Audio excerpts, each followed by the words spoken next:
It looked nice though. I'm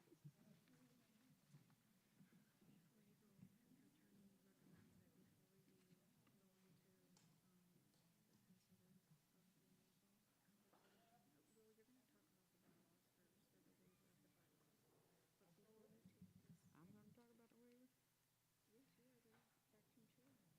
say?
Oh, okay.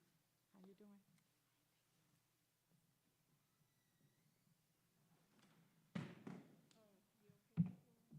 You guys ready?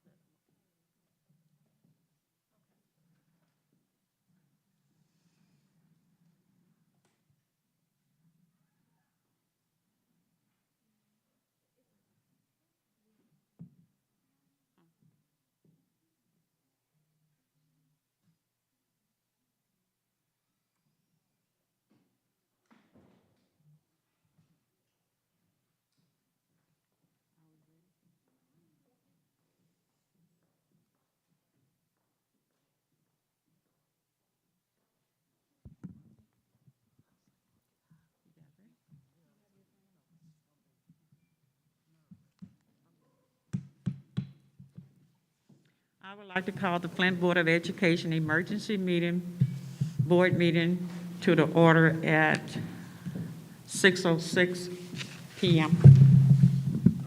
Thanks, Mr. Jones. You can take your mask off so we can hear you. Okay.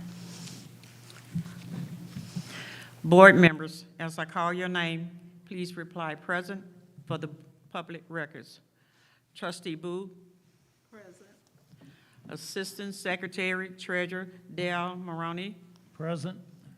Treasurer McIntyre, Present. Trustee Gibbard, Present. President Green, Trustee McIntosh, is present. myself, Joyce, President McNeil, present.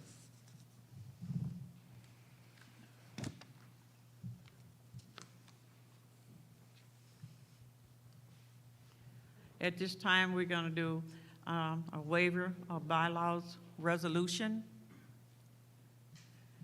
Before we proceed, I am seeking a motion and support from my fellow board members to waive the bylaws of the Board of Education of the School District of the City of Flint to enable the board to act on the consider removal of board office from office, that's bylaw 1155, reorganization of board officers,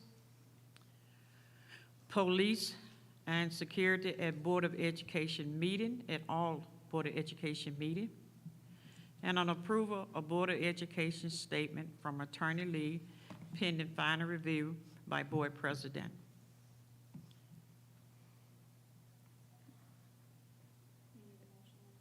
Yeah, I need a motion and a second. So move. Support. Is there any discussions? You gotta say it's been properly. Oh, it's been properly moved and second. Is there any discussions?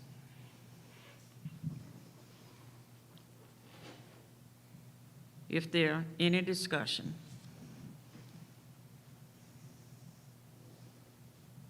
Seeing no further discussion, the motion to waive the bylaws to act upon the previous stated items will be conducted by a roll call vote. As I call your name, say yea or nay to approve this action. Ms. Booth? Yes. Mr. Del Maroney?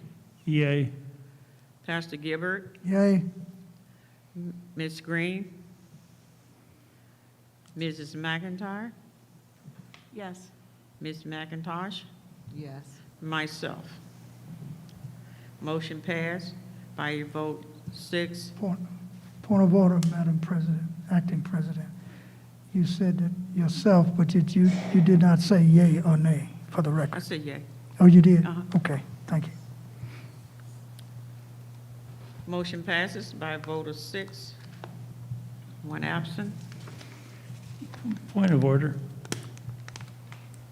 I have a question.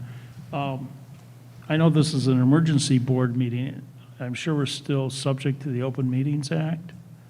And I'm just wondering if we need to hear from the public at some point. That's next on the agenda. Well, maybe I don't have the agenda, or do I have? We always allow public comment. Oh, I know. Do we? Okay, I guess I just don't see that on the agenda. That's just the waiver for you. What's that? That's just a copy of the waiver for you. Oh, so do we have a copy of the agenda for tonight? No, okay. Can we mention what else is on the agenda then?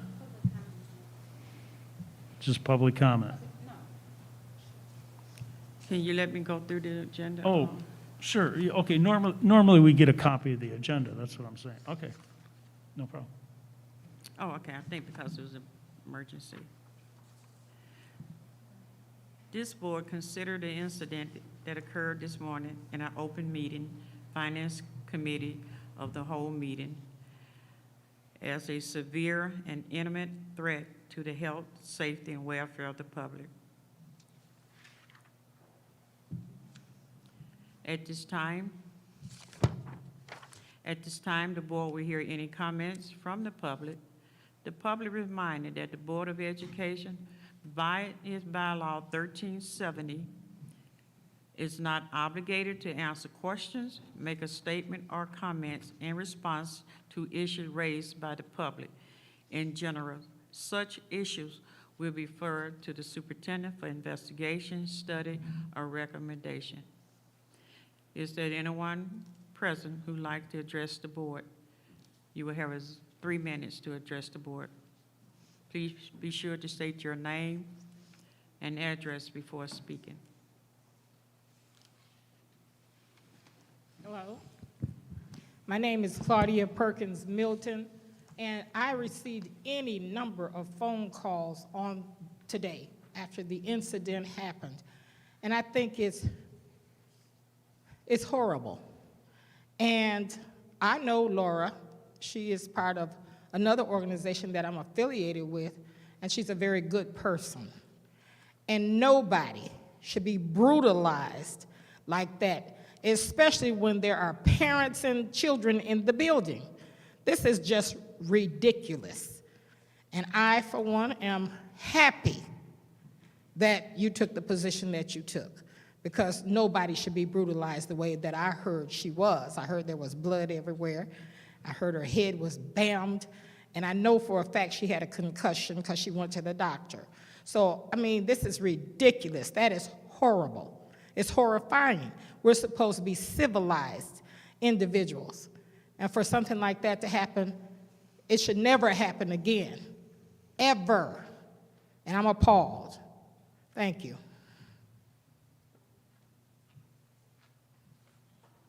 Are there any more comments? This whole thing? Make sure that there's no more comments. Any more comments?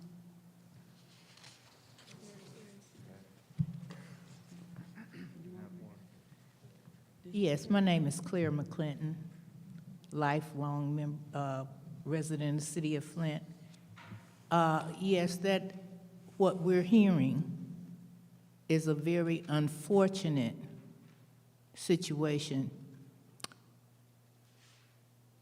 The Flint Community School System is at a crossroads. You are charged, maybe that's not why you ran for the board, but oh well, you are charged with protecting and maintaining and growing a public school system in the city of Flint. Now, we're, as public, is holding this board accountable to make sure that this school system survives. And what we're hearing about what happened this morning is very unfortunate, but you have to hold the responsible parties responsible. A couple of weeks ago, the president of the Flint City Council was censured.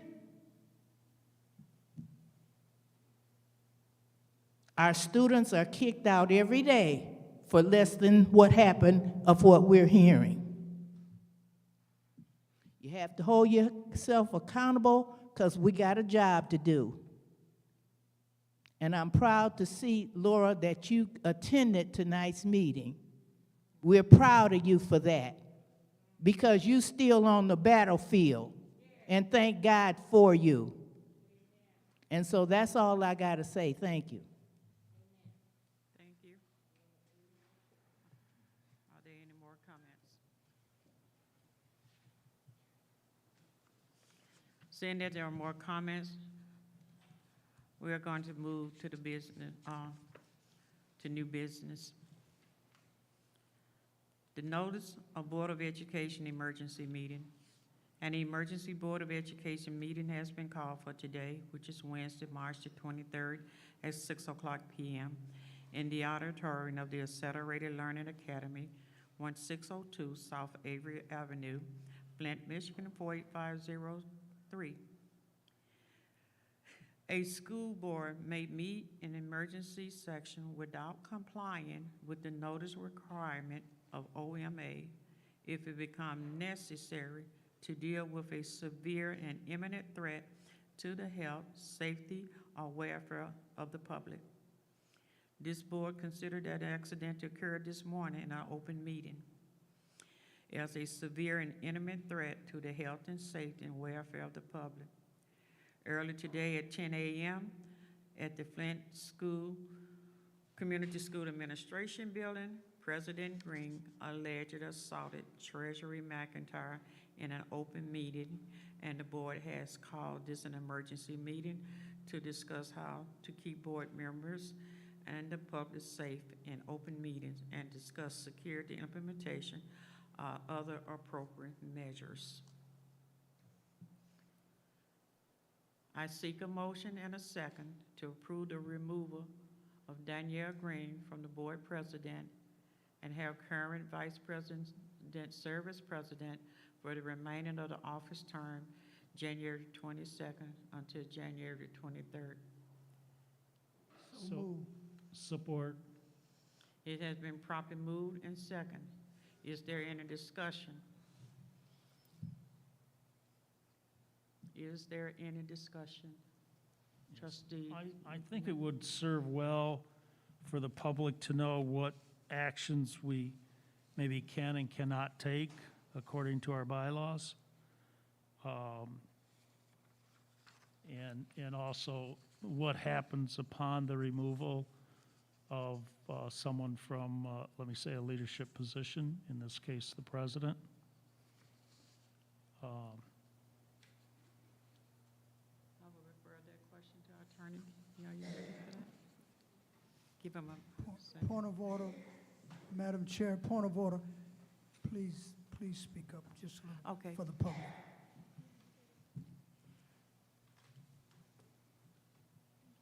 You ready? Thank you, Attorney Lee. Good question. You're referring to, you would like me to answer? Uh-huh. Sure. So as far as the actions that you're able to take in your bylaws, you have bylaw 1155, which authorizes the removal of a board officer from office. And that states that the board may remove a member from a board officer position with or without cause by a majority vote of the members of this board. Also, regarding public censure, to my knowledge, that is not in your bylaws. I haven't seen it. I wouldn't, at this particular time, the board can make a motion for whatever actions that you believe appropriate in this particular matter regarding security or regarding how you would like to manage the situation. But as far as board members, it is important to note that this board does not have the authority to remove a board member from a public board. Everyone that sits here that is elected today is duly either appointed or elected, and you, under the Michigan laws, you may only be removed from office if certain things are triggered or certain things happen. So in an incident such as this board is not able to vote to remove a member. You can't remove them from an office such as president or vice president or treasurer or another office they may hold by a majority vote. However, you are not able to remove them from the board in the sense, or stop them from coming to meetings. As far as public censure, that's something that you all can consider, but the bylaws are silent on that particular matter. And if you'd like to make a bylaw to deal with that today, that's something that you could look into doing or adding to the bylaws regarding public censure. I would be careful with that, though. Everyone has a voice on this board, and so you just want to make sure that when you utilize those particular measures, it is appropriate for what incident has taken place. I will also just add, that the person who does have power to remove someone from elected office would be the governor. And then also, you can be immediately removed from office if you are convicted of a felony or if you are recalled from office, which would be a process in itself, someone gathering petitions looking to remove someone by a vote with an election. So here, the options that you presently have are to remove someone from office. That would be, but you're not able to remove anyone from the board. Any questions? Yeah. Pastor Gilbert, or did you, Pastor Gilbert hand it will come back? Okay, this, Thank you, Madam Chair. So, Attorney Lee, it would not be necessary for a 2/3 vote. Is that correct, or is that what is required by this statute, or it's only a majority vote? Which is it? I'm sorry, so the majority vote to remove someone from from the office of president here? Yes, yes. Your bylaws say by a majority vote of the Right. board, yes. Okay. The 2/3 vote required today was for the emergency Right. meeting, That's what I thought. which you did earlier. Right. Correct. Okay. Thank you. Mhm. Thank you. and Trustee Gilbert? I just wanted to thank Attorney Lee for that explanation for the public, so they understand our parameters and what we can and cannot do and what we're allowed to do. So, thank you. You're welcome. Is there any further discussions?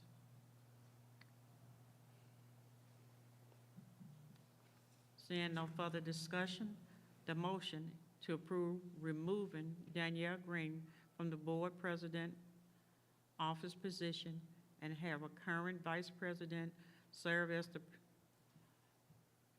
the vice president for the remainder of the office term, January 22nd to January 23rd.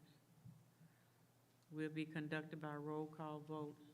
Ms. Joyce, Huh? you're not serving as the vice president. Oh, no, what am I doing here? You're serving. Oh, I'm sorry. Let me redo that. Seeing no further discussion, the motion to approve removing Danielle Green from the board president office position and have current vice president serve as president for the remaining of the office term, January 22nd to January 23rd, will be conducted by the roll call vote. As I call your name, say yea or nay to approve this action. Mrs. Booth? Yea. Point of information. What was it that you said after the word "and"? To place the vice president as president, and then you said something "and"? This motion is to approve removing Danielle Green from the board president office position and have current vice president serve as president Current, okay. for the remainder of the office term, January 22nd until January 23rd. Is that the year, Yeah. 2022 to 2023? Is that correct? Okay. Just a point of order here. Point of information over there. Point of information. In the case of a vacancy in the office of president, the vice president shall succeed to the office of president for the balance of the unexpired term. In case of a vacancy in any other office or position due to removal, resignation, or otherwise, the vacancy shall be filled by a majority vote of all other members of the board then in office. So essentially, by even taking the action to remove President Green from the office of president, the vice president will succeed to the president position, and you will need to fill the vice president position. Thank you. Any more discussions?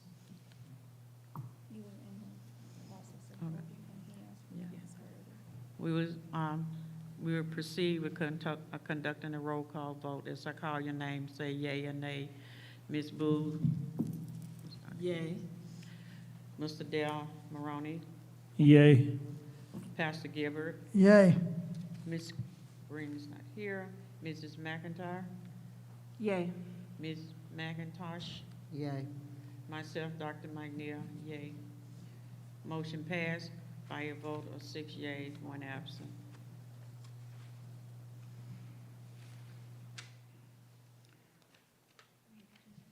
The second order of the business is reorganization of board officers.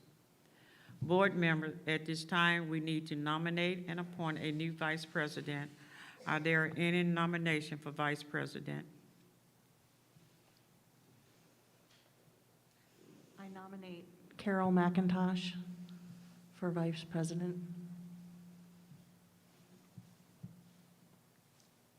I accept any nominations You accept? that to fill any board seats. I am a member of this board. I'm going to do what I have to do for the district.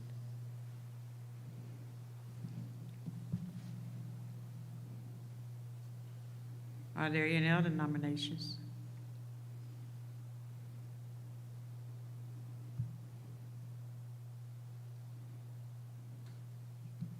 Seeing none, I will now conduct a roll call vote. When I call your name, please say yes or no to approve this motion. And the motion is to appoint trustee Kara McIntosh as the vice president for January 22 through January 23rd.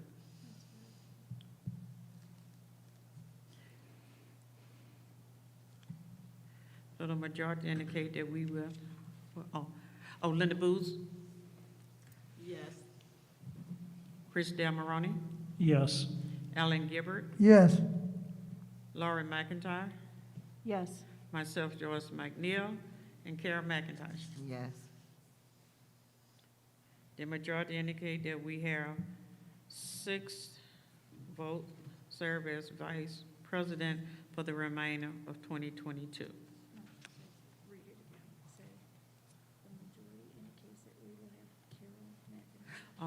Sorry, Miss. The majority indicate that we will have Kara McIntosh serve as vice president remainder of 2022.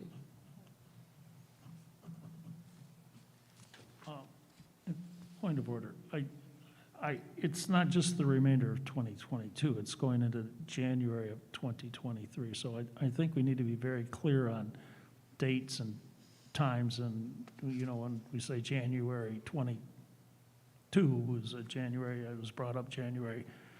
The year 2022, January 22nd of 2022, but it goes beyond 23. It goes beyond 2022. So if we could clear that up just for the record.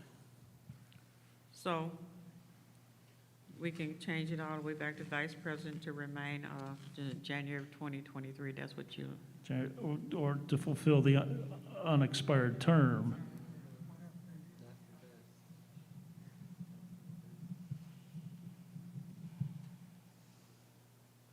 okay. I'm going to state this again. The majority indicate that we will have Carol McIntosh serve as vice president for the unexpired term. That's good. Yep, that's good for me. Good to me, too. At this time, we need to nominate and appoint a new secretary. Are there any nomination for secretary? Linda Booz. Point of order, Madam Chair. Did you recognize Sister McIntosh? I love you so much, Pastor I Gilbert. love you too. I love you too. Okay. Are there any nomination for the appointment of secretary? Vice. I nominate Sister Linda Booz for secretary. No. Thank you. Do you accept trustee Linda Booth? Yes, I accept that nomination. Are there any other nomination?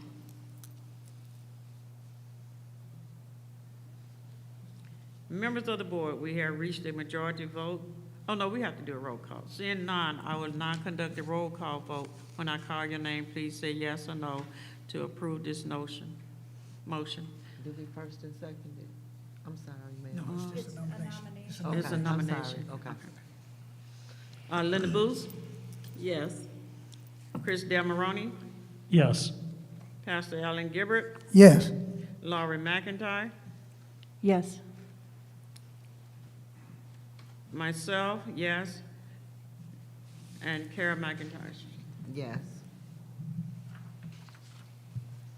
Members of the board, we have reached a majority vote for secretary. The majority votes indicate that we will have Linda Booth as secretary for the expired term. Congratulations to both Carol McIntosh and Linda Booth.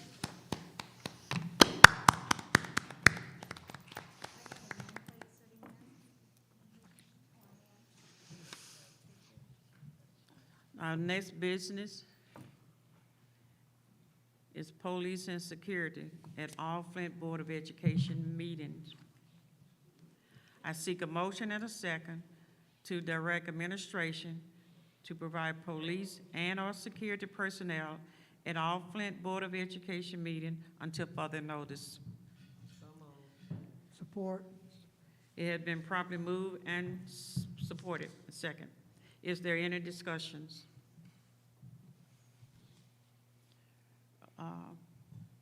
Trustee Chris Demaroni? Yes. And number one, are the Flint Police willing to do this? Number two, is there a cost to the district for the police to be here? Can you answer that? Trustee Demarone, tonight, we do have 2 officers with us today. The superintendent was able to organize that today. We are not clear at this time whether there would be a charge, right? This, just since it was because it was an emergency meeting and it was a last-minute effort. I do know that the superintendent informed me earlier that we do have liaisons that work in the district, which we do pay. But at this time, we're considering the district, considering that, you know, this is an added and could be an added expense. We will endeavor to look to have this provided for free, right? And request that, but if not, then it would be an expense. If I may continue, if there is an expense associated with that, I would like to know if ESSER funds can be used, and secondly, if we could collaborate with the city of Flint, maybe they can use some of their art money, and we do 50/50 on that. And I don't know who could check that out, the administration, superintendent. So at this point, the motion on the floor addresses the superintendent to charge to take care of that, so, Okay. to look into that. Are there any more discussion? Pastor Gilbert? Madam Chair, Yeah. through you to the superintendent, so Superintendent Jones, you will coordinate this. You will take care of the details, and you will inform us as to what that looks like as soon as possible. I will let you know if there's a cost associated with it. Yes, I think there is a cost. yes. And then I will let you know if it will need to be a general fund cost or if we could use other dollars to support it. So with what's stated in the action, it states that we will make sure. So I have to do my due diligence, and I hope that you would understand that before you vote to say we will make sure it happens. I have to make sure that I do that due diligence first. Yes. So I just want to put that on the record. Just to follow, Chris, it's about the schedule of our meetings, and all of that will be incorporated in, as you know exactly what that will look like on that end of it. Right. The because security end. when we talk about regular board meetings or Yes. COWs, Yes. those are scheduled. However, there are some meetings that we schedule a week before or a couple days before. Yes. So I just want to make sure that I could sit and speak with those that are in charge of our Flint Police to ensure that we can meet all of those demands. Thank you. Is there any further discussion? Yeah, I think Superintendent Jones brings up a good point, too. I think the motion should be read subject to, because if we take action to have police security here, and we cannot, if they say no, the city hall says no, the police chief, whoever, or we cannot afford it for whatever reason, can't find funding, then we've passed a motion where no action can be taken. So I think the motion, if I can make a friendly amendment, should read subject to the superintendent, the administration, securing police to be able to come here. And I don't know how else that motion read, but I don't want to completely change the motion. I just want to get in there subject to the superintendent being able to secure police protection. Is it subcommittees as well? It says all meetings, so, do, Madam Chair, if I'm trying to get. one second. Since this meeting is about, the person has been attacked, which is, trustee Laura McIntyre, we would like to hear your comments concerning this issue. Because So- you're the victim. I think this speaks to a broader issue. While I am appreciative of the effort that's being put forth on my behalf to provide security to the schools, I also think that it's a larger public safety issue.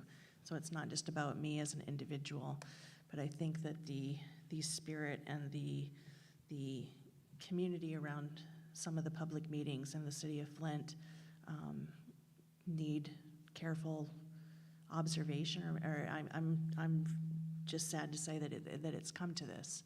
I am a very secure person, but I do not feel safe.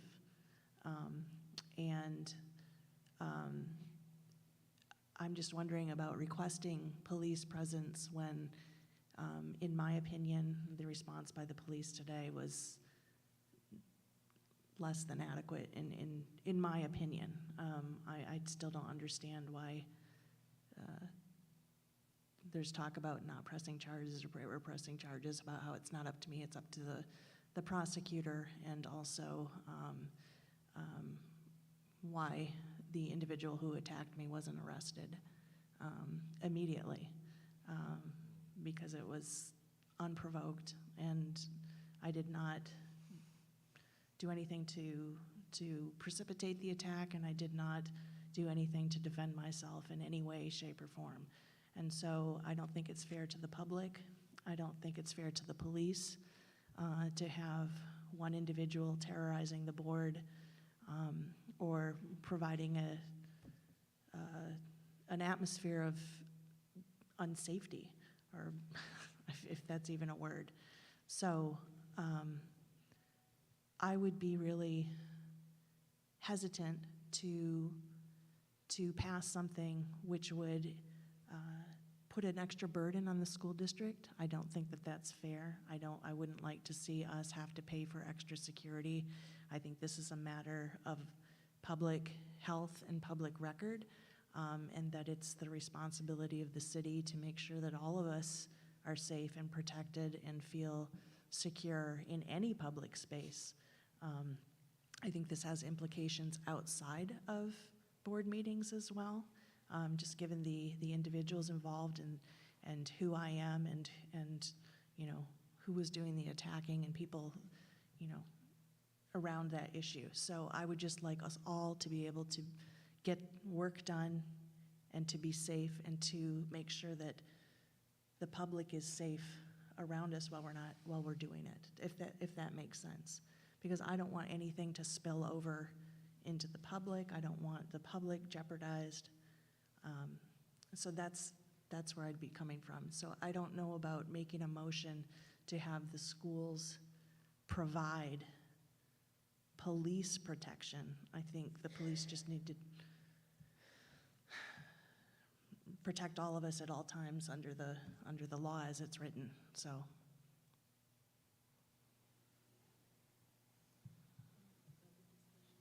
And then, Vice President McIntosh. Well, I'm taking it under consideration what Sister Laura said, so I'm gonna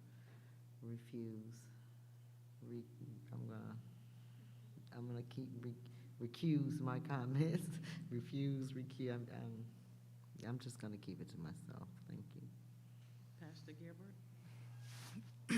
Thank you, Madam Chair, and to my colleague, Sister Laura McIntyre.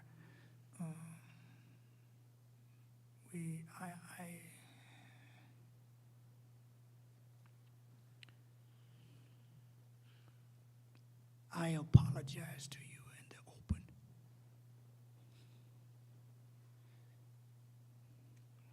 I believe, this is my conviction, mine only, and this is for the public,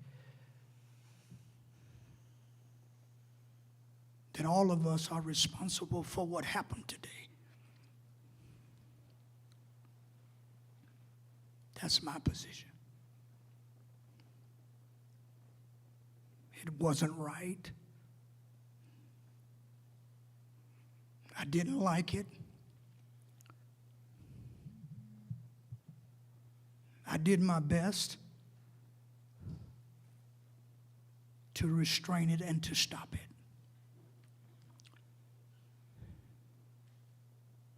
It wasn't good enough. You did not deserve it, and you're my colleague, and I'm your colleague.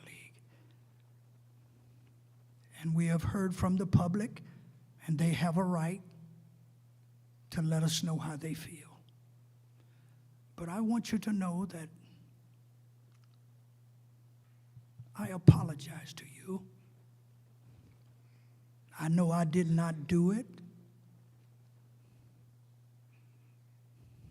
but it should not have happened to you. It was wrong in my opinion, and I would never, ever. Normally, I would not say this. I would not mention the Bible, but I just can't help it, and I'm not going to try to help it. the Bible says in the book of Hebrews 12 and 14, it says, follow peace with all men, and holiness without which no man shall see the Lord. For the last almost 49 years of my life, I've lived my life that way, to follow peace. And I just want you to know that your brother and fellow colleague, that I am sorry for what happened to you today. And I'm so full.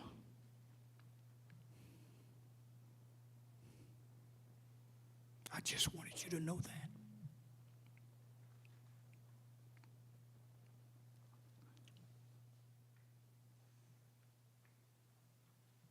Is there any further comments?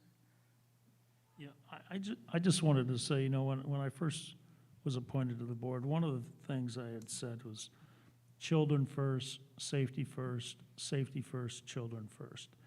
And it's hard to put one before the other, really. But for those who may have reservation about having police at our different meetings, safety first. We have crossing guards, we have security in the schools, we have police at our basketball games, football games. City council has police. I think at this time, we need police. At this time, if this is not the time, then at what time does it become time? That was a physical assault. I mean, there was blood, there were bruises. So I think security is necessary. It's unfortunate, not only unfortunate of what happened, but it's unfortunate of what's going on in our society. And there are many pressures in our society right now, whether it be, remote learning at different times, whether it be a pandemic, whether it be the inflation rate right now, just many pressures are placed on people right now. So I'll be supporting officers here at our meetings with that caveat that, providing, they could say, no, we're not going to do it, and then we'll have to look somewhere else. But I'll be supporting it. Thank you. Vice President Kara McIntosh? And I'm sure we have a contract for security, so it seems that we could have a couple of our security guards make a little overtime when we have our meetings, and maybe have one police officer when necessary if we're having big meetings, and maybe have teach-out when we're having subcommittee meetings, when we're having our smaller meetings with our 2 and 3 members, so we could kind of curve our costs. But we're at a point in the country, a political boiling point, and tensions are high, and ideas are overflowing, and people are getting antsy, and unfortunately, everything that happens isn't positive. So we're going to have to, if we're truly going to get the real work done, it might be necessary for us to, in order to do the work with a clear conscience and not have to, be worried about that type of thing. So I think maybe we should look into our teach-out options as well, give them an opportunity to make a few extra dollars. That's it. You're all done? I want to take a moment, and I'm just going to call you Laura, because I've been calling you Laura for the last 12 years. This is a painful day today, but Vice President McIntosh and McIntyre, we've been going through this for about a year.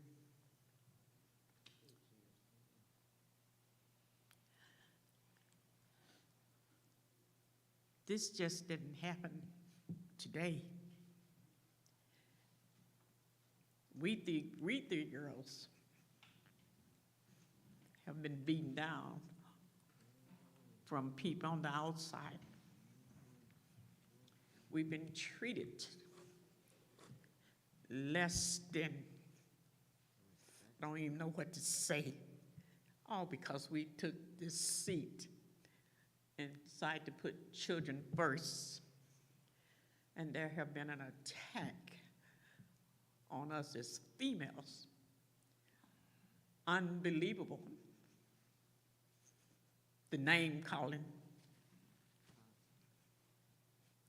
Seeing my husband trying to get well and have to worry about my safety. We talked among ourselves that this was going to happen sooner or later. We didn't know how it was going to come. We sit here as, I want to say more than as like a Harry Tubman position because we care. But the abuse is unbelievable. And now I appreciate your concern. I'm not concerned about how much it's going to cost a police officer. When my husband's saying that as soon as I get these stitches out of me, I'm going to come down there and I'm going to handle this because there's nobody going to take care of you girls. My husband loves the three of us. He does. When we fall out, he said he's going to get his cane and come and hit us upside the head.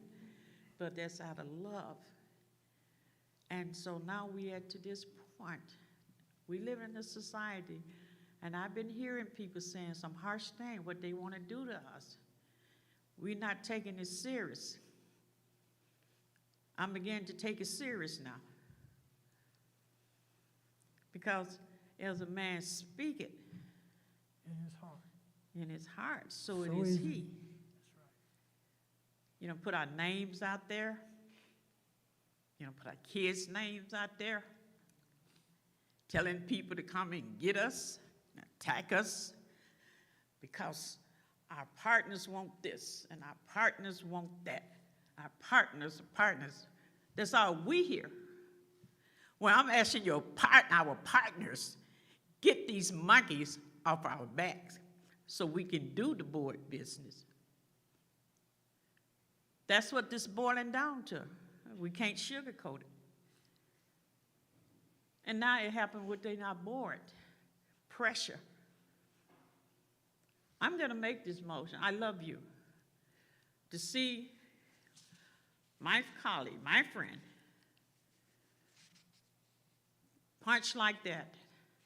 Then we got to turn around and got the audacity to sit in on an expulsion and talk about kids fighting and we are the worst, these adults. Grown men sitting other men to attack women. What are we teaching these kids? What are we teaching them? This will never happen again. Trust me. To the point where when a person says something in my ear that they're going to hurt one of my colleagues, I'm going to let you know. I'm not going to take it that you're just angry anymore. So if any more comments or your concerns? No, I would just ask that you reread the motion. I am going to do that. I'm going to, Trustee Chris, I'm going to read it again with your amendment. I seek a motion and a second to direct administration to provide police and security personnel at all Flint Board of Education meetings, subject to superintendent securing funding for these services. Is there a motion? So moved. I'm sorry.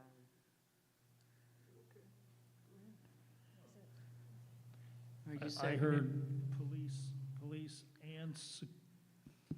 I heard police and security, maybe it should better be read as Subject to police. superintendent's security and funding for police, At the beginning. I'm thinking police or security. or security. If that's what you want to hear. Well, I think it sounds better than and, because and says we're gonna have one of each at least. I'm seeking a motion and second to direct the administration to provide police and/or security personnel at the Flint. We're trying to reread this so he'll understand it. Point of order, Madam Chair. Yes, what's your point? There was a motion made. True? Was it properly seconded? No? I didn't think so. So if we, we got to have the second in order to discuss it because, or either we got to say that So the can we, motion failed. If it's okay with the board, yeah, Kara made the motion. This is Is a there a very second? emotional moment right now. So Kara made, Correct? so we were looking for a second. Second. Thank you. It has been properly moved and second. Is there any discussion? That movement and second was for the original motion? Yes. Okay, and then on the friendly amendment, do we also not need a second? You need a motion and a second. So do I need to repeat the friendly amendment, the whole? No, I need a second on it. second, yeah. Okay. Because I had made it, Okay. And, and then I think we need a second on the Second. friendly amendment. I second the friendly motion okay. amendment. Seeing no further discussion, the motion to approve directing administration to provide police and/or security personnel at all Flint Board of Education meeting until further notice will be conducted by a roll call vote. As I call your name, say yea or nay to approve this action. Mrs. Booz, Yes. Mr. Del Maroney, Yay. Pastor Gibbard, okay. Mrs. McIntyre, Yes. Ms. McIntosh, Yes. myself, Dr. Mike Neal. Motion passed by a vote of 6. Point of order. I think it's very important when we call for a vote, if the president is asked, or who's ever sitting in the chair, and so it's not about you. If the president asks for a yes in the affirmative, the answer by the board members should be yes. If a yea is asked, those who wish to vote in the affirmative should say yea and not yes. So I would simply ask that we redo the vote, because I heard more yeses than yays, and it was asked for yays. It's the same as if you're asked to raise your hand and you say yes. There's a difference in that. So I don't want there to be any question moving forward as to how the board voted. As I call your name, say yea or nay to approve this action. Mrs. Booth, Yay, I stand corrected. Chris Del Maroney, Yay. Pastor Gibbard, Yay. Mrs. McIntyre, Yay. Ms. McIntosh, Yay. myself, Dr. Mike Neal, yea. The vote passes by a vote of 6. 6 yeas.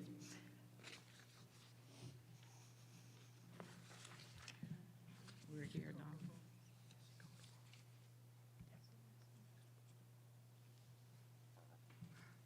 Did we do this one?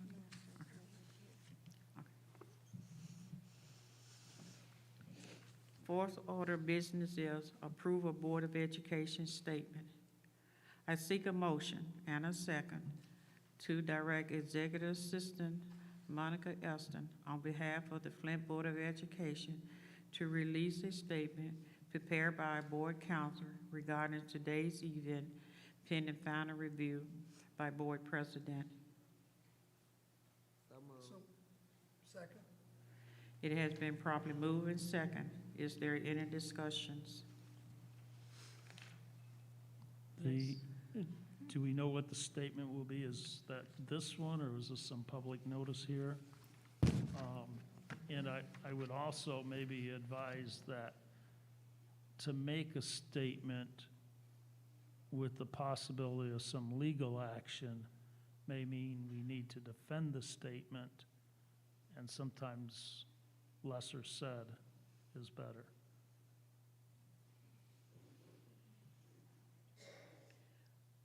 I'm gonna refer that to the Attorney Lee and let her explain where we at. Sure, thank you. Thank you, Board President. Based on the events that occurred today, there will be questions, no doubt, regarding the incident that took place, where, who, what, when, and where. The statement that was prepared earlier by me just answers basic questions and does not go into elaborate detail. We will allow, earlier today, a police statement was made, and we will let the police do their job, and we will continue to do our job.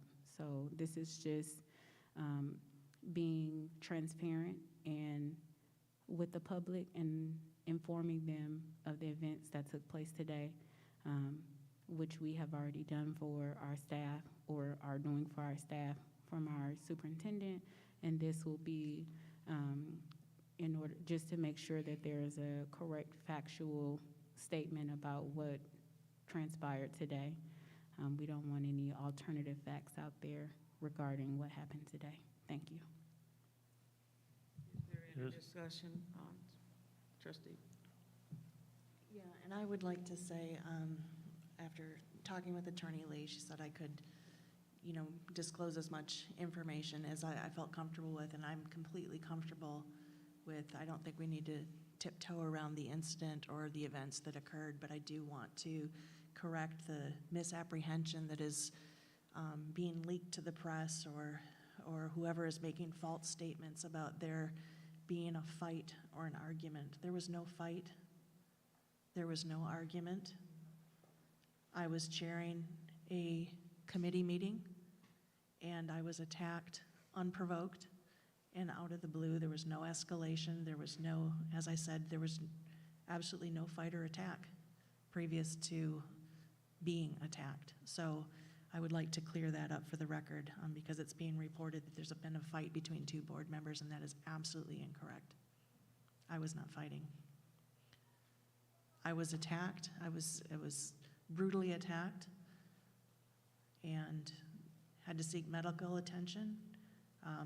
I'm only here to make sure that the truth comes out, that justice is served. I really need to be laying down right now and being monitored for concussion, and to support my fellow board members and this board. And I also want to make it very clear that this is unacceptable. Not only the attack is unacceptable, but this board in this school district, we have so much work to do, so much important work to do, and we constantly are being railroaded and distracted and torn away from the real important work that needs to be done. And I was asked earlier by a reporter how I felt, and I feel sad. Because at the end of the day,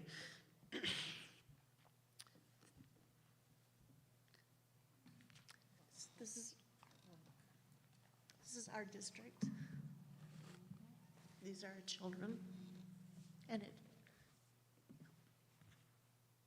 it's not about me being attacked. It's an attack on our children and on our school district. Make no mistake about it.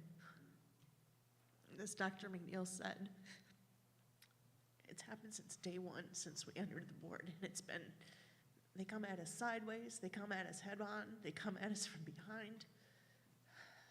I've been attacked at work. My job's been threatened. My children have been threatened. And at the end of the day, we need to make sure that we have a public school system that is public and democratically accountable and fair and just and equitable.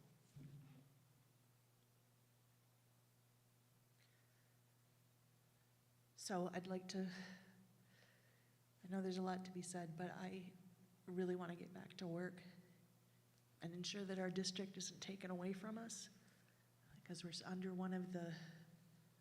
still under an emergency deficit elimination plan, which in my mind is what needs to be focused on. We need to focus on the ESSER money and not this circus that's being made by outsiders seeking to detract from the board and from this district. Thank you. Vice President McIntosh. I was going to try to stay straight-laced today because this has been a really emotional day. Yes. But I just want to say to our public, make no mistake about it, there are going to be hundreds of millions of infrastructure dollars coming to our urban districts, preferably our district. This is about control, big money, and who will get their hands on those dollars. Just like the water crisis money, the victims haven't received a dime yet. So this is more of that, more of taking the dollars from the actual taxpayers who these dollars and benefits are supposed to provide for the privileged and the greedy. It has been nonstop distractions. We can never conduct the business because every time you conduct some business and you think you're gonna get somewhere, it's the setup, it's the snatching the rug from under you, it's the manipulation of the media. Somebody is putting out there that I had something to do with it. I do not care what has went on this board. I could be at home in the bed. I am being accused of something. Many times, I don't even have any idea about the stuff that's going on. I was out of town on a planned vacation and somehow made it into somebody's podcast being called out of my name, and I don't even know why. I wasn't even at a meeting nothing happened. It's constant. And the minute you try to do positive work for the students, because this is supposed to be about the students, not what stakeholders want, not what this person wants. At any time, I feel this board tries to act on behalf of the taxpayers, the people who live in this city, because the people who are seeking control does not live in our city. They take our dollars to Grand Blanc, Linden, Fenton, Swartz Creek, and all those other places, and they leave us destitute. Okay, that's what's happening to your school district. We don't hire from within, so we can never ratify the issue because the people who are truly here for this district are not being allowed to be promoted and given an opportunity to move us forward. So we're being labeled as a failing district, an incompetent board, when the whole time the deck is constantly stacked against us. The most basic rules that should be able to be followed by any legal-minded person, common sense-minded person should be able to perceive. We can't even win the most basic cases when somebody walk off their job and don't show back up. We got to pay them in lawsuits. Who gets paid for not showing back up to work if you just don't call your boss and say nothing? This is the kind of stuff we have been facing, and yes, it is a constant attack, and it wears on you, and board members get weary. And it is by design, because it keeps us fighting amongst each other and not taking care of the real business. And Sister Laura is right. We have an EDEP plan that needs to move forward. Suddenly, we were supposed to close schools. It was mandatory to turn it, and now all of a sudden, we ain't got to turn nothing. We ain't got to close no schools down, and we can still turn it. Look, are we going to do some work or what? I was frustrated today, too. I'm sorry, Laura, what happened to you, because I took it like I was being victimized. But it wasn't just when you went through your situation. It was when I sat down, because I know what I was told, and I know when I came back to the table to do the work, what I was expecting, and I know what happens every time I get there. But yet, when we go into the community, we're the problems, we're incompetent, we do know what we're doing, and that's the problem. Somebody doesn't want us to do what we know we're supposed to do. That's it. Everyone's spoken. I don't have a problem approving, as it reads here on the agenda, approval of Board of Education statement. I don't have a problem approving a statement at all, but I would like to see the statement or have it read to us tonight, just so I know what I'm approving.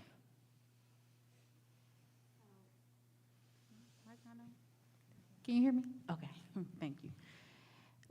The statement is already prepared. It's just that time frame wise, it just wasn't printed into you today. Ms. Monica had to be over here early, so she didn't have it with her. But it is a very minimal statement, and yes, we would want you to approve it as the board prior to putting it out. So this is just, was the authorization of putting out the statement, not that the statement as it is prepared right now is going to go out. Board members will see it and will be able to alter it or do whatever is best necessary. But as I told you earlier today, it just sticks directly to the actual facts of who, what, when, and where, and it's very minimal. It's very short. If I may. So what you're saying, Attorney Lee, is that prior to release of the statement, the board will see the statement. That's correct, and make any changes that you may need to make if you decide to do so. Okay. But as I said, it's very just the actual time, date, facts, so that those questions don't have to be asked over and over. They can just be put out to whomever in the public would like to know. Very good, thank you. Is there any further discussion? Seeing no further discussion, the motion to approve directing Executive Assistant Monica Elston on behalf of the Flint Board of Education to release a statement prepared by our board council regarding today's event pending final review by board president will be conducted by a roll call vote. As I call your name, say yea or nay to approve this action. Mrs. Booth? Yay. Mr. Del Maroney? Yay. Pastor Gilbert? Yay. Mrs. McIntyre? Yay. Ms. McIntosh? Yes, yay, Nice. I'm sorry. Myself, McNeil, 6 yea. Motion passed by a vote of 6 yea. At this time, we will have remarks from individual board members. Do any board member have any comments before we adjourn? Pastor Gilbert? Thank, I'm sorry. I just wondered if the public was allowed to speak, if we could do, because I've been getting, I think it's, I can't call you. so I didn't. I didn't understand what you were saying. If we have final comments from the public. Do we want to take final comments before the board member and the board individuals speak? At this time, we would take final comments from the public before the board speaks. 3 minutes. And state your name and your address, please.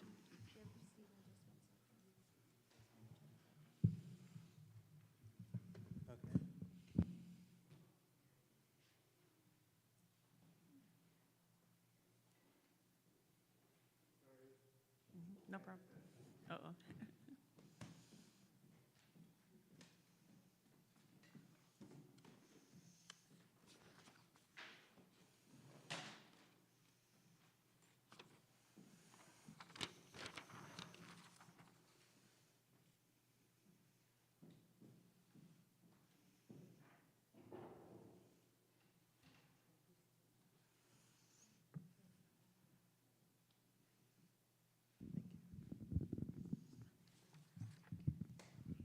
My name is Keyshawn Wade. I went to Flint Southwestern. I graduated from Flint Southwestern in 2019. And I first want to commend Laura McIntyre for her bravery and her consistency with what she is fighting for the children of Flint. I think it's very important, her message and her goals, because they are the shared goals of the working people of Flint, the regular people of Flint, the people who live in Flint, the people who have their interests solely in Flint. And I also want to commend Carol McIntosh for the truth and the power that she spoke earlier. I think she hit it right on the nail. This is all about control. And the people who are fighting for a stake in the Flint schools right now, the Mott Foundation, they are people who see us as nothing more than a profit-making entity. That is it. That is all. They do not care about children being educated. They care about things being in their control. It is not in the best interest of Flint children to partner with public institutions,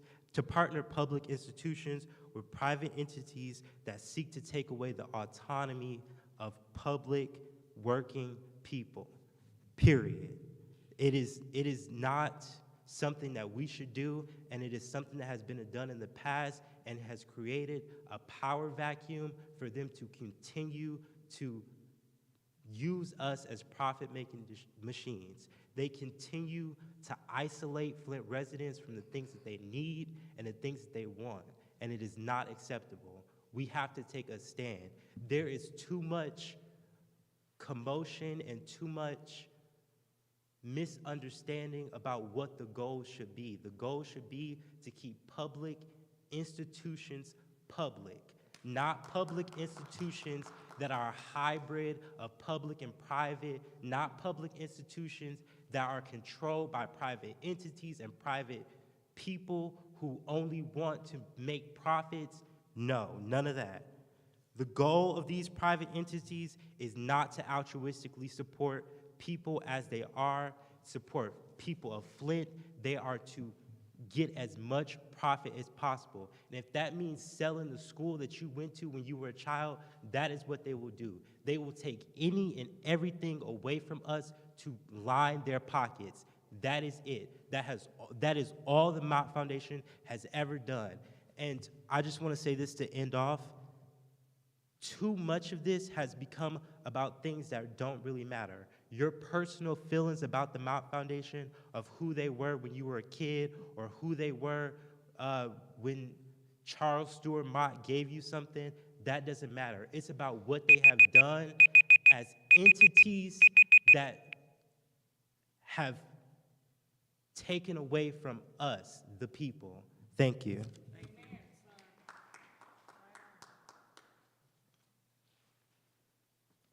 My name is Marla Settle. I stay at 19201 Blackberry Creek, Burton, Michigan.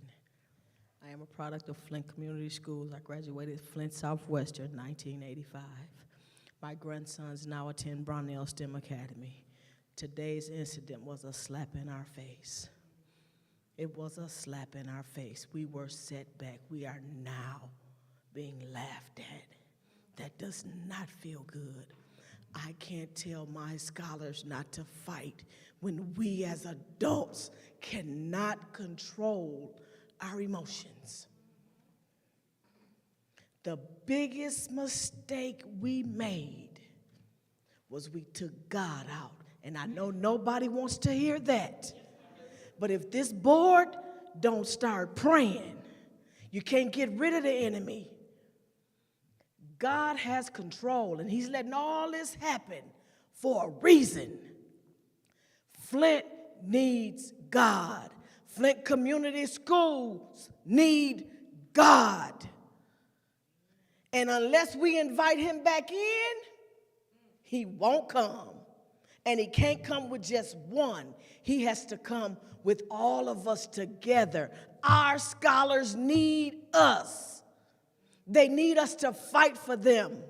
We have babies that can't read, and they're in the 5th grade. My heart breaks because we're suffering, And like they say, Mott don't care. We like the jail system to Mott. They built a new playhouse over on Pasadena, ready for our babies. Again, if we don't bring God back, we're going to end Flint Community Schools. God is the key. And I know people don't like that, but he's the key. We can't tell these scholars, don't fight and don't cuss each other out. When we doing it, we are the example. It's no longer do as I say, not as I do. They doing as we do. We want to keep our babies out Pasadena Playhouse, out Ionia.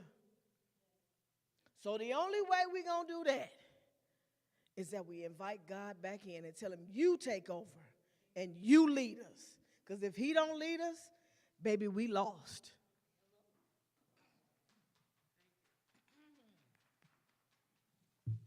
Hello, I'm back again, Claudia Perkins Milton. Now, I concur with everything that's been said. This place has been systematically torn up, torn down, torn out.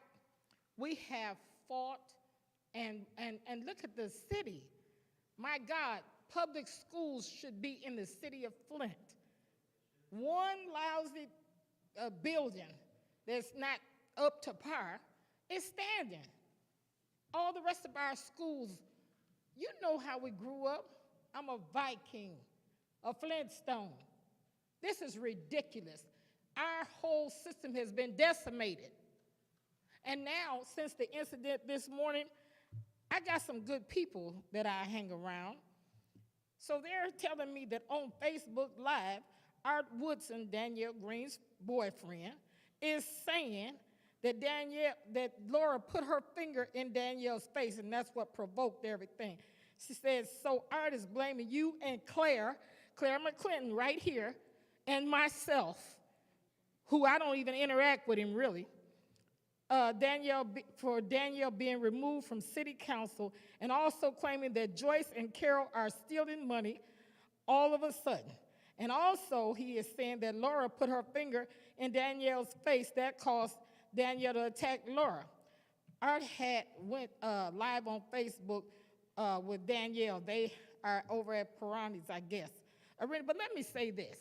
You know, he wants to come off like he's so righteous and everything, and he's one of the biggest troublemakers in the city of Flint.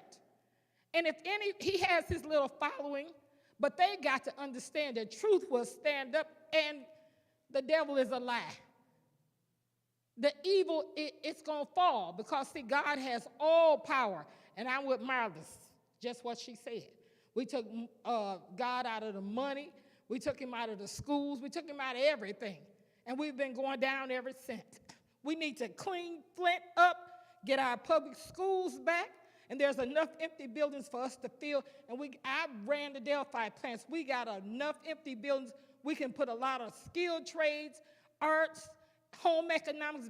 These kids are graduating. My daughter is an educator, and she said they're graduating and they can't read. They can't write in cursive. There's something wrong with that. We got to wake up as a community. Wake up, stand up, and fight. And we got to get it back together. That's where I'm at, and that's where I'll be. Thank you. Thank you.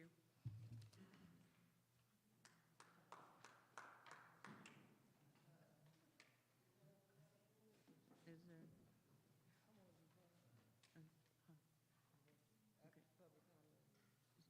She's going to speak, then we're going to speak later.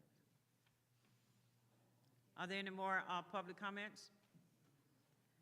If not, we have one more. Thank you. I would like to make a comment. Please state your name and your address, please. How are you doing today? Good evening. My name is Melanie Hemphill Smith, and I am a teacher at Pierce Elementary School. And I was listening to the meeting all this time, and was on my way home. And I just was concerned because I heard you all talking about the fact that you felt that you needed police protection at your meetings. I'm sorry. Oh, take it down? Okay, I didn't. My name is Melanie Hemphill Smith. I'm a teacher at Pierce Elementary School. And I was concerned because I heard you all talking about the fact that you felt that you needed police protection at your meetings.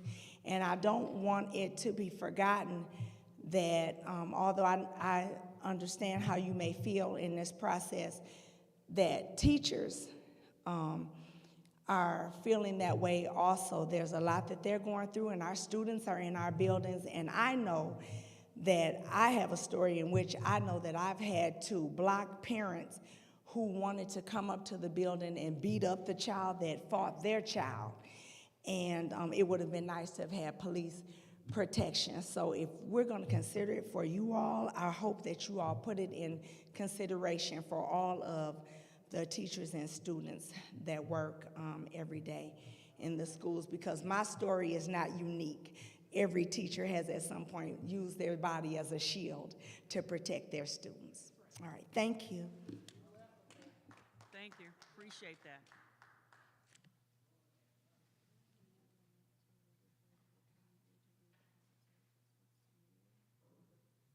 Yes. At this point, we're going to have a comment by Attorney Lee as to speak to policy. Just a point of order that according to our board policy, the board speaks through its board president, correct? At this time, the board president has asked to defer media comments to legal counsel.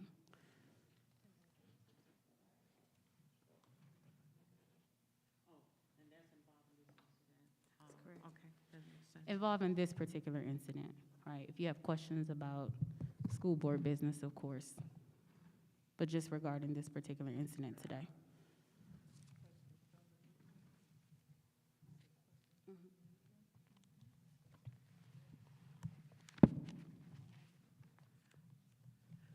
Do any board member have any comments before we adjourn? What? Vice President McIntosh. First of all, let me say, as far as the allegations of me stealing, I have never in 6 years had access to the funds to Flint Community School.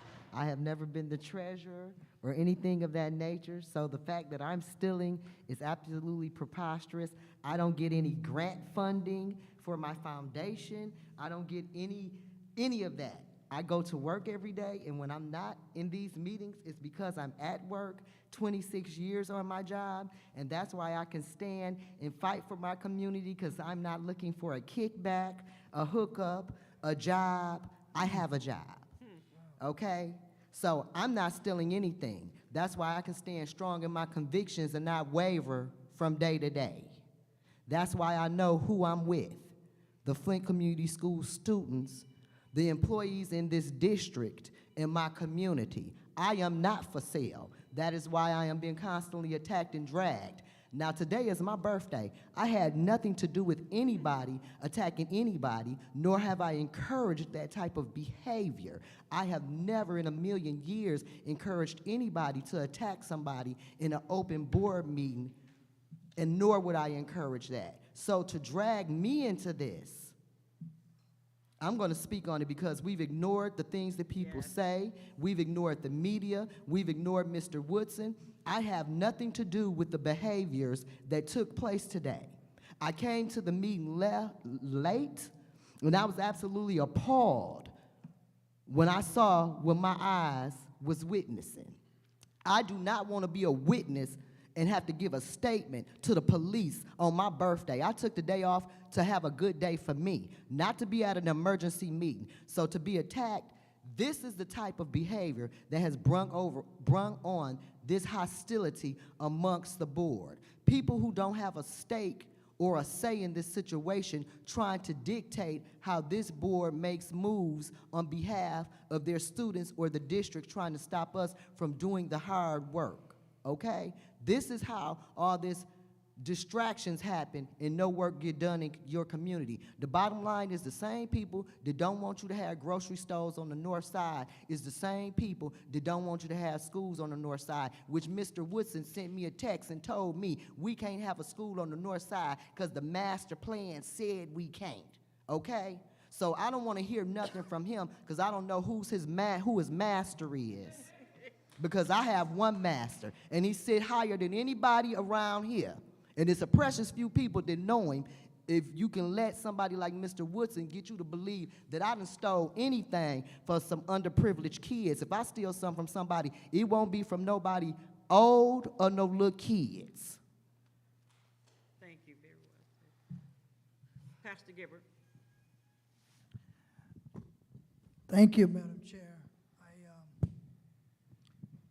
It's a whole lot I could say, but I just want to say to the public that I didn't really want to be on this board. I didn't realize that, but something compelled me deep down in my heart. I'm not a young man anymore. My best days are behind me. But I got a few days left on this earth. And I don't know how many days I have. But I'm like Dr. King, I'm not worried about that now. And so when I saw how the board was treated, and yes, I have to say how black women were treated, and a white woman as well. I saw that. I listened to it. I had never paid any attention to the board because my kids were all gone. They were grown, and I have 12 grandchildren and 2 great-grandchildren. And I said, Lord, what can I do to help? What can an old man do now? He said, you got your voice. Use your voice and go help this city. Go help the people. Go help the souls. So the door was open. And I said to Sister Laura, and she encouraged me as I talked to her at another meeting. She said, Pastor Gilbert, please put in for the opening. That's all she said. She didn't promise me nothing, and she didn't say I was going to get anything from her. She just admonished me to put in. That's what she done. And also I had worked with Sister Carol McIntosh on another board for the city. And I had saw how the things that they had said about her. And I witnessed it. And out of confidence, she shared things with me as a pastor. I prayed for her. I did what I was called to do. And then it came open, and I said, I got to go and do the best that I can. And I promised the public that I've been here almost 50 years in Flint, and I'm going to do my best. And I only would say, as I often, you have heard, some of you may have heard me say, I can say this with all honesty and all truthfulness, that no one, absolutely no one, has anything in their pockets that belong to me. Everything that I have and everything that I don't have, Sister Sandra Renee Gilbert, my wife, next month will be 40 years. She got all of it. I don't even know where it's at, but she got it. And so it is an enemy, Sister McIntosh. That's exactly what it is. It's not necessarily against us. It's against our children. It's against our city. And we have to be strong in the Lord and in the power of his might. And we have to be able to stand. This is some heavy lifting here. This is some tough sledding. But if you really want to know what you're made of, this is the time to step up. This is it. And so I'll shut it down. I always did like a good fight. And it looks like I'm in a pretty tough fight. And I would rather, if I got to go down, I'd rather get a few blows in before I do. It's for the children, it's not for me. It's for them. General Motors send me my pension, direct deposit at the credit union every month. You know how I know? Because my wife she don't ever complain. That's how I know. They put my Social Security check in there too. You know how I know it's there? Because she don't ever complain. And every time I run out of money and I go back and ask her, she asks me, what did you do with what I gave you? I said, well, I need a little more. If I ask her for $100, she'd give me 40. If I ask her for 200, she'd give me 75. It works. But this ain't about me. This is about our children. It's about this district. It's about these employees. It's about people's lives. And that's what we're coming up against. And whoever is not for me, you're against me. And when I'm not talking about me, I'm talking about the board. I'm talking about the children. I'm talking about the scholars. If you're not for the board, then you're against the children. It's simple. That's what it is. And I refuse to bow to you. I will resist you at every turn possible. And this is why this action was taken today.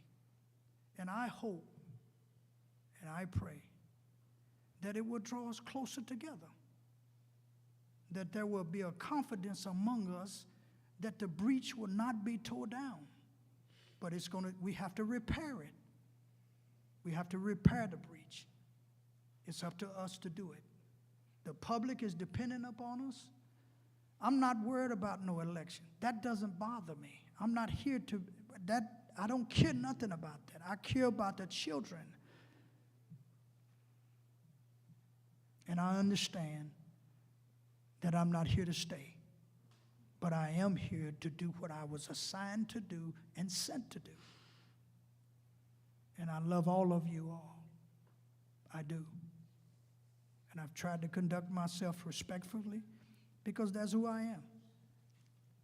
And so, thank you so much. Thank you. And we love you. Do Woodson stay in the Any more city? comments? Chris? Yeah, I guess there may be a comment in there, but some questions.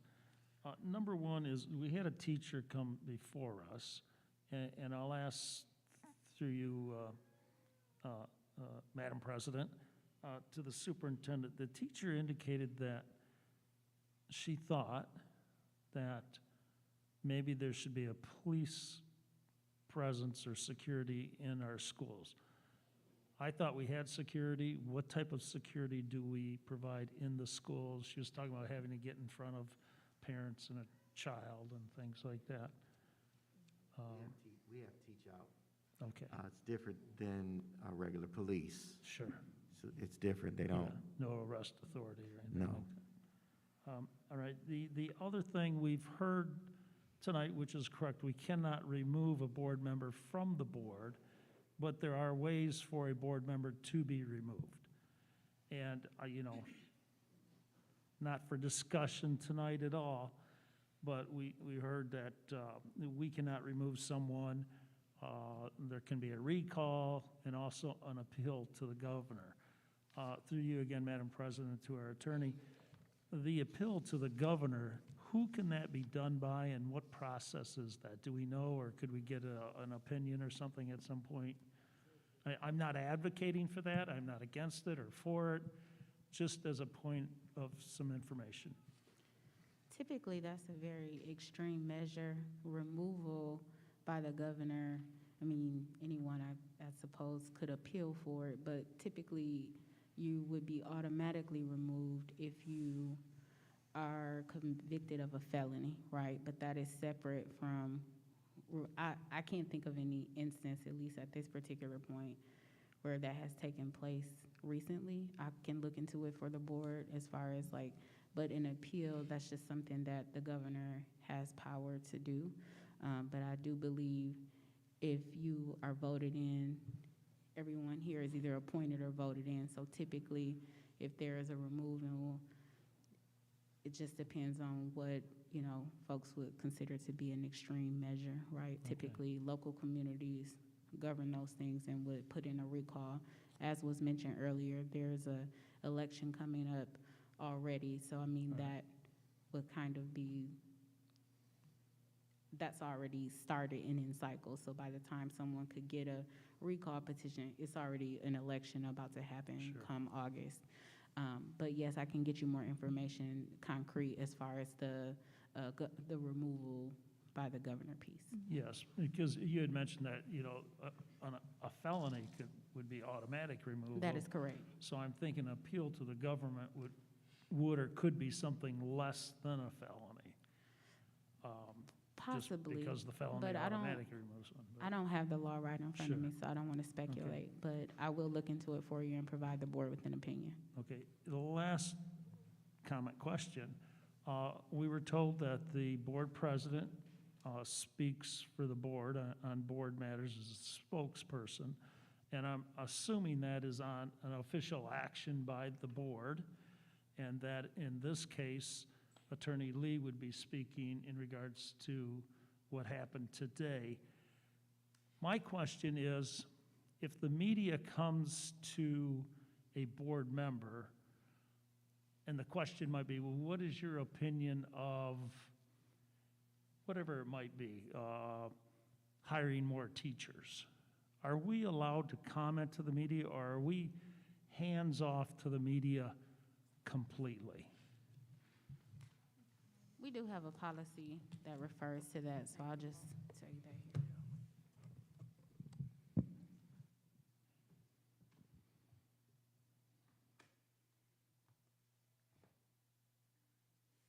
Go ahead. Go ahead. Do you want to wait till they find it and let her speak? Right. You want to just let Ms. Laura No, speak, and then we can? speak while Oh, they're yeah, looking. okay. Yeah, I Yeah, don't we'll have a find problem it. with that. Okay, Ms. Mary. Oh, you gonna speak now, Mom? Yeah, she's got it, and then I just wanted to make a comment. Okay, go ahead.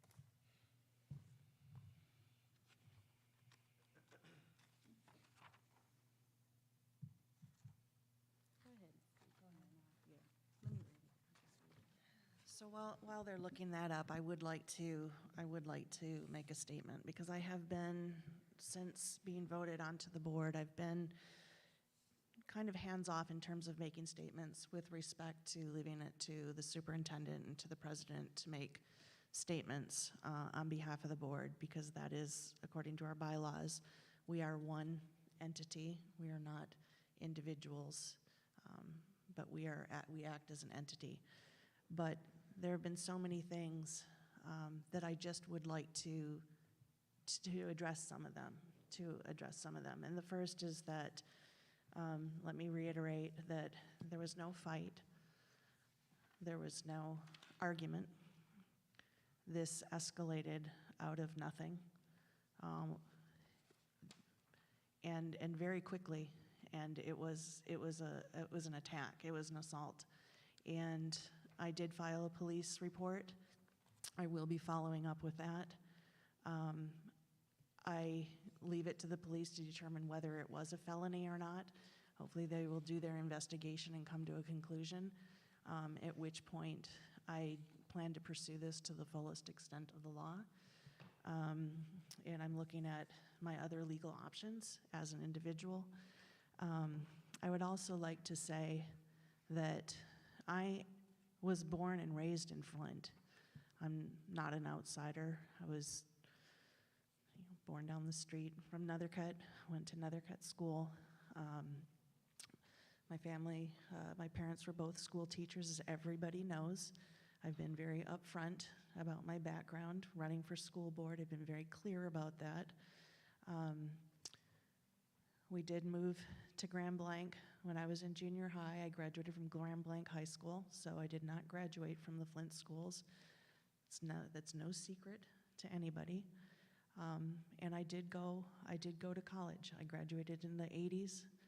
I was born in the 60s, lived through the I-75 being built right through my other school, which was Walker. I was a Walker's Walker with the magnet school. I did go to a very, very prestigious college because in the 80s it was all paid for, and it was actually less expensive to go to Smith College, which is an Ivy League school, than it was to go to Michigan State or the University of Michigan at that time. Immediately afterwards, I did go to the University of California, and I lived in California for an extended period of time, so I've not been in Flint this whole time. But I can say one thing. I never was comfortable in California, didn't like it. And I moved back to Flint intentionally to come back home. I started teaching again at the University of Michigan Flint, and that may sound like a big deal to some people, but my job has always been precarious. I do not have health insurance. I do not have adequate health insurance. I do not have a retirement. I will be working for the rest of my life with precarious employment, so I have never, as Mr. Harold Ford has pointed out, had the luxury of having a secure house or health insurance, and I'm not sitting here from a position of privilege making decisions for the rest of my community that I'm not experiencing myself. As we sit here today, my husband is at home with my children. I live in Flint. He's home because he can't be here because for the past 3 to 4 days, an individual has been shooting at the house next to my house next door. There's a domestic disturbance, and he's been firing rounds into his house every single night for the past 3 to 4 days, and there is a record of me calling the police for that because his mother did ask me to intervene on her behalf because it was a dangerous situation. So just to throw it out there so you don't make these assumptions about who I am and what I stand for. Over a decade ago, I can't even remember anymore, 2008, I started teaching urban sociology, and I did research. I wanted to know why situations were the way they were when I was growing up in the 60s and the 70s and the 80s. Because one thing that happened to me was I would look around, I had an extreme sense of injustice, and I would look around and see things that were happening that were not right. And I would always ask my parents, why is this happening? And they'd say, well, this is just the way that it is. And it infuriated me. And I always said, well, that's not fair. We appreciate you, Sister Laura. Yes, we do. And that's been a burning thing. I thought, it's not fair. And I feel like a little kid on the school board who's just looking around at the same things that were happening when I was little, at the same injustices and the inequities, and saying it's not fair. And I made a commitment to this community. My mentor is sitting out there. Actually, I have Keyshawn and Claire McClinton and Claudia Perkins Milton, my family. And Keyshawn was my campaign manager running for the school board. I made a commitment. I've done the legwork. I've done the research. So the reason why I got on the school board was because of the financial emergency manager law, was because of the inequity, because of the injustice, because of what I saw as the crimes being committed by the nonprofit industrial complex against our city, about a democracy being stripped away. And that's the platform I ran for. And to my surprise, I got over 7,000 votes when I thought I would get maybe 40, right? Because the reason why I ran was I was going to speak truth to power, and I was going to not let anyone influence what had to be said about the injustices that I saw around me. And lo and behold, I got elected on the school board, and my husband was very angry about that. It wasn't supposed to be that way. I was supposed to just, say what I said. But here I am, and our democracy is under assault. Our city is being privatized as we speak. Neoliberal policies are being implemented. On the school board, one of the things about the financial emergency manager is that it affects municipalities as well as school districts. And we are, and I have to reiterate this, we are under an emergency deficit elimination plan, which the deadline is the end of this month, March. And the Treasury has not given us a definite date. So I have been holding financial committee meetings of the whole to work on that deficit plan. There are 4 stages of the emergency manager, 4 stages of getting taken over. We know what happens when an emergency manager comes in and takes over a municipality because we saw the water crisis, right? So we're on one of the bottom tiers here in the school district under an emergency deficit elimination plan. Google it, look it up. We are under financial emergency manager control. That's taking away our democracy. And we need to pay attention to this. It's not sexy or glamorous or interesting. It's difficult to pay attention to. And some individuals on Facebook who rant and rave don't have an attention span that can pay attention to those details, those important details that are very specific and involve hard work and involve meetings and discussions and research and good data, not bad data. That's another thing. It says that the board is against data. That's not what we said. But there are uses and abuses of data. I actually teach social research methods. I know about data, for God's sakes. So I just wanted to say, just to get that out there. So also, in the attack today, I was attacked out of nowhere for no reason, and there was one person fighting, one person who did the violence, not the board. It wasn't the board. It was one individual. And that individual grabbed my throat, slammed my head down on a table, punched me repeatedly in the head, and the only one who was pointing a finger was that person, was Danielle Green, was that person. So I'm here for the kids. I'm here to fight the emergency manager. I'm here on the school board, and I'm sorry, I might have a concussion, so please forgive me for rambling, and everyone who knows I will go on and on. So thank you for your patience and indulgence. Thank you.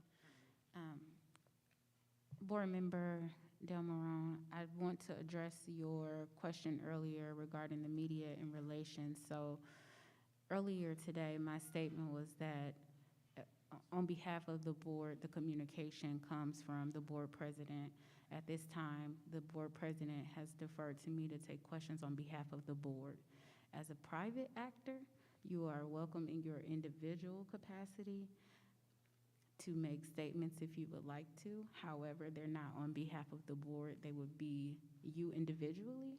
And then we do have bylaws that recommend that, well, that say communications, bylaw 1190, communications to and from the board, says board members shall not take private action that might compromise the board or the administration. So the caution is that the incident that happened today did happen on property, right, school property, and does, you know, by the nature of the events that took place, implicate the board and people here. So we just ask you to be mindful about any private action or statements that you may take in your individual capacity. Thank you. And thank you, and the question, and I understand, and the question went beyond that. If, let's say, one member votes no on an issue, what's that? We had another round. She answered your question.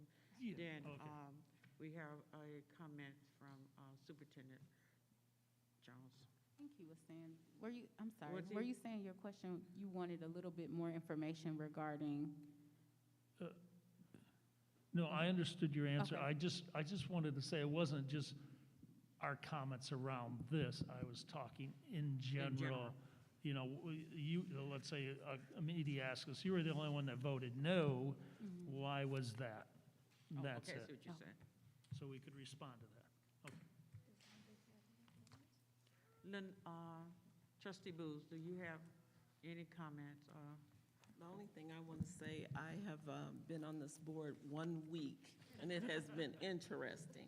I serve on other boards, and for some reason, I feel like there's a cloud over this entire city regarding leadership. And I would just like to summons the public, when it's time for elections, make sure that you investigate the person who is running, and make sure that they have integrity, dignity, and that it's somebody that you want to represent you. Because for some reason, the city of Flint have a problem electing qualified candidates, you know, in all areas. You know, they just select people. I don't know where they get these people from, but we have had some real issues with leadership in the city. So that's the only thing I want to say, but I will be serving on the school board with integrity, you know, fairness, and I will not be siding with anybody. And if everybody know me, I do make my own decisions based upon what factual information and what I know, see, and feel will be the best for the citizens, the children of the Flint Community Schools. And will call me up and tell me about myself. Yeah, I will call you individually and tell you about yourself. Superintendent Jones. Thank you, Board President. You do not have to give me this opportunity, so thank you for doing that. I will not speak above. I'm going to speak to our staff and our scholars and parents. I want us to stay resilient and focused on what it is we are here to do every day. We have excellent principals and teachers and staff members, and I know things can happen and it could sidetrack us off of our goals and our purpose. Many things have happened to our children every day in their lives, and you being warriors and stepping up and shielding them from the things that they go through every day, I want to say thank you. I want us to stay focused on the work, focused on the matters that we have at hand. We have babies coming to us every day with issues that have trauma all the time. And the trauma that we have gone through today, I want us to just take a minute and think about the trauma that our children go through every day. Not only our children, but our teachers, our principals. I heard the teacher, as she stated, that she shields her, she's a shield. And I want to say that the staff of Flint Community Schools, they are all shields.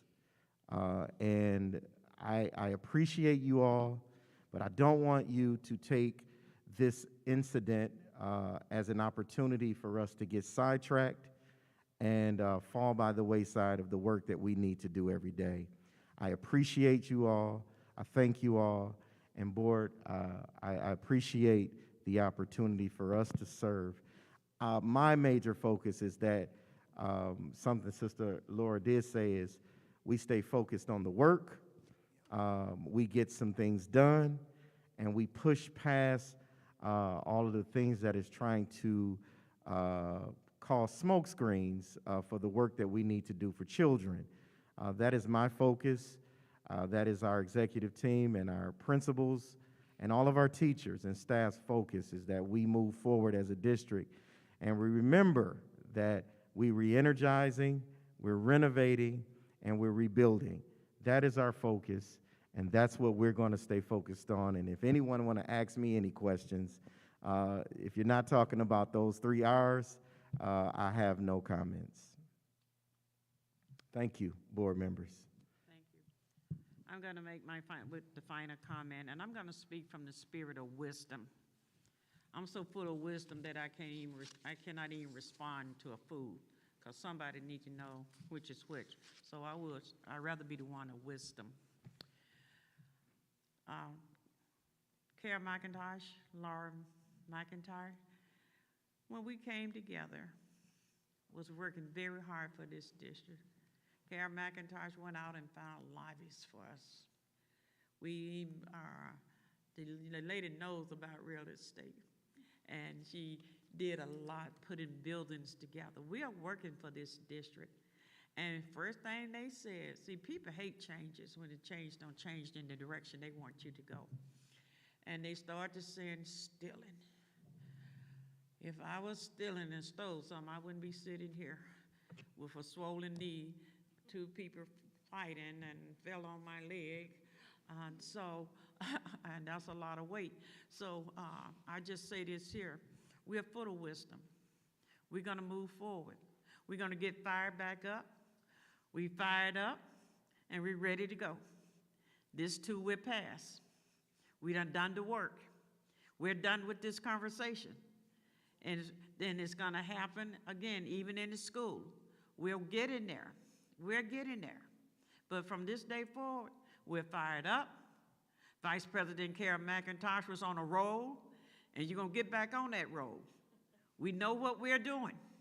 We're gonna work with our superintendent. We're gonna be kind with our words. Let the words of my lip and the words of my mouth, the meditation of my lip. Can I get that right? And that's where we at. We're gonna be mindful. Don't mess it up. We're gonna be mindful. We love each other. We love this district. And I know I love this district because my son died through the water crisis. That's right. And I watched his mental condition just fade away. Only way I can communicate with him was through his eyes because medication did not work. I left and came to the Flint school, six-figure lady, and sat on the floor with children. Any teacher that know me know that I love these kids, trying to get them to read, learning how to read. And I sent them, I had $100, I sent them on a trip to find the word can't. I said, every time you find can't, I'm gonna give you $100. Who told you you can't read? Our kids can read, our kids can behave. What we have is adults doing, I don't even know what kind of stuff to say, and I'm not gonna say it, but trust this board. Re-elect this board.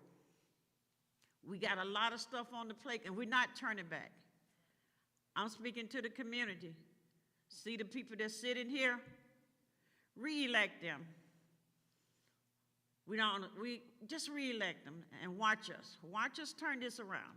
Watch you get new school. Watch you have new furniture. Watch the kids begin to learn how to grow. Watch the mom get ready to come to your parents' teacher conference meeting. Just watch it. Watch it. Watch administration learn how to work and love with each other. Just watch it. Because it's going to happen. Right before the blessing is always distraction. So we got rid of distraction, and let's keep working on the blessing. And in order for us to move forward, we got to learn how to forgive them. So right now, I forgive you. But I don't think you should think twice ever thinking that's going to happen again to this board. We're going to stick together. I love you. I love my teachers. I understand what you're going through, been there, sat with you, and I appreciate you because as a guest teacher, I was successful because I had a certified teacher working with me, helping. Teachers just don't come to work and say, this is my classroom. You know, someday you got to have 2 classrooms because somebody didn't show up. Split them up. That's what a teacher does. She don't sit there and say, this is not my job. I hadn't met a teacher yet to tell me this is not their job. When something happened in their school, it become all our jobs. We don't have, I might be qualified to go into a 5th grade, but guess what? If that 3rd grade need that help over there, that teacher's over there. And I adore the teachers here in Flint. I have not yet one teacher. My success in the district was because of teachers. But we do everything, payroll, we do everything. Everything. Everything. And that's how this board is. When we're working, I see you. I see the kids. And I'm giving it a couple of years. Our kids going to be reading, writing, and I'm from the old school in arithmetic. In arithmetic. Because you can't do math, you can't do arithmetic, you can't do math. On that note, this meeting is adjourned. President.